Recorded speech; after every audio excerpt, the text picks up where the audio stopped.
अस्सलाम वालेकुम।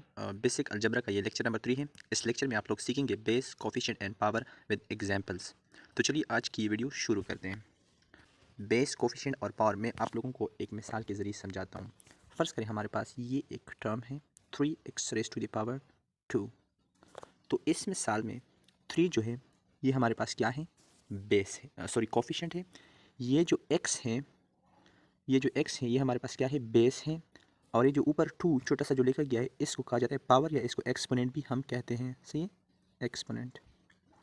अच्छा, इसी तरह 2x raise to the power -4, इस मिसाल में x हमारे पास क्या है, बेस है, 2 हमारे पास क्या है, कोफिशिएंट है, और -4 हमारे पास क्या है, पावर है, या इसको -4 को हम एक्सपोनेंट भी कहते हैं यहाँ पे। अच्छा, अभी हम वन बाय वन सबकी डिफिनीशंस करते हैं। बेस, नंबर और variable that is raise to a power. तो वो नंबर या वो वेरिएबल जिसकी हमारे पास की पावर हो। मिसाल के तौर पर इस मिसाल में अगर हम देखें तो x की पावर है, यानी ये 2x raise to the power 5 है, यानी x की हमारे पास कोई पावर है यहाँ पर, यानी x की हमारे पास क्या है, पावर है, जो कि 5 है। तो जिस नंबर या जिस वेरिएबल का कोई पावर हो तो उस नंबर या उस वेरिएबल को हम क्या कहते हैं, बेस कहते हैं। इसी तरह अगर 2 रेज टू द पावर 10 हो तो इस 2 का कोई पावर है ना, तो इस 2 को क्या हम क्या कहेंगे, बेस कहेंगे। इसी तरह 3x raise to the power 9, तो किस चीज़ का पावर है, x का पावर है, तो जिस चीज़ का पावर हो उसको हम क्या कहते हैं, बेस कहते हैं। सही हो गया। अच्छा, कोफिशिएंट हमारे पास क्या होता है, अ नंबर और numerical value being multiplied to a variable.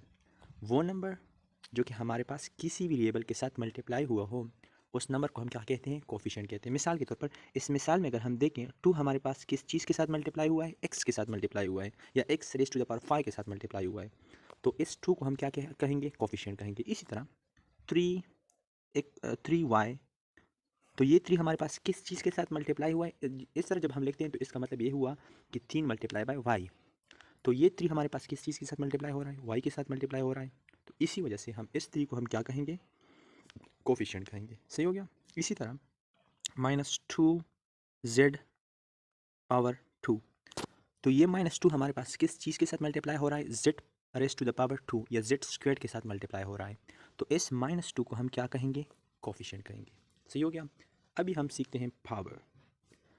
The number that tells how many times the base will multiply, वो नंबर जो हमें ये बताता है कि जो बेस है ये कितने टाइम्स अपने आप के साथ मल्टीप्लाई होगा। मिसाल के तौर पर इस मिसाल में अगर हम देखें तो किस चीज़ की पावर है, x की पावर है। x की पावर क्या है, 5। तो इसका मतलब क्या है, इसका मतलब ये है कि x अपने आप के साथ कितने टाइम्स मल्टीप्लाई होगा, 5 टाइम्स। सही हो गया। तो इसमें हमारे पास 5 क्या है, पावर है, और पावर का क्या मतलब होता है कि वो बेस उतने टाइम्स अपने आप के साथ मल्टीप्लाई होगा। मिसाल के तौर पर अगर मैं यहाँ पर लिख लूँ 2 रेज टू द पावर 3, तो यहाँ पर पावर हमारे पास क्या है, 3 है, या 3 को हम एक्सपोनेंट भी कहते हैं। तो इस 3 का मतलब क्या है, इस 3 का मतलब ये है कि ये जो बेस है, ये जो 2 जो हमारे पास बेस है, ये क्या करेगा, ये अपने साथ 3 टाइम्स मल्टीप्लाई होगा। इस तरह 2 मल्टीप्लाई बाय 2 मल्टीप्लाई बाय 2। तो इस पावर का मतलब ये होता है। सही हो गया। कोफिशिएंट का मतलब क्या होता है कि वो बेस, यानी वो जो बेस होता है या जो वेरिएबल होता है उसके साथ वो कोफिशिएंट मल्टीप्लाई हो रहा होता है। जबकि पावर में क्या होता है, पावर का मतलब ये होता है कि वो जो बेस होता है वो उतने टाइम्स अपने आप के साथ मल्टीप्लाई होता है। सही हो गया। अच्छा, अभी हम एक एग्जाम्पल करते हैं। क्वेश्चन नंबर 1 है हमारे पास, identify basis, powers and coefficients. तो ये हमारे पास कुछ मिसालें हैं। एक्स हैं 75, एक्स पावर 9 है, वाई 3x पावर 2 है, -9y है, 4x क्यूब्ड है। तो यहाँ पर पहले मैंने सोल्यूशन लिखा है और यहाँ मैंने बेसिस लिखा है। सही हो गया। तो बेसिस में हमारे पास सबसे पहले अगर देखिए, पहले में x हमारे पास बेस है, दूसरे में हमारे पास x बेस है, तीसरे में हमारे पास y बेस है, यहाँ पर चौथे में हमारे पास x बेस है, यहाँ पर भी y बेस है, और यहाँ पर भी x बेस है। तो ये मैंने बेसिस लेके हैं सारे के सारे। अच्छा, नीचे मैंने पावर्स लेके हैं, और पावर्स हर एक टर्म में जो हमारे पास पावर्स हैं वो मैंने लेके हैं। जिस तरह x का पावर हमारे पास क्या है, 1 है, तो मैंने यहाँ पर 1 लिखा है।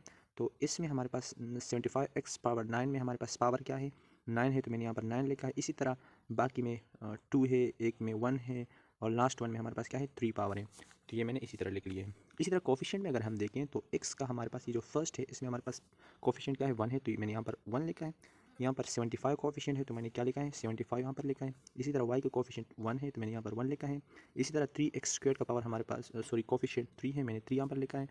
और -9y में कोफिशिएंट हमारे पास -9 है, और आखिरी जो है 4x³ में हमारे पास 4 कोफिशिएंट है, तो मैंने यहाँ पर इस तरह लिख लिया है।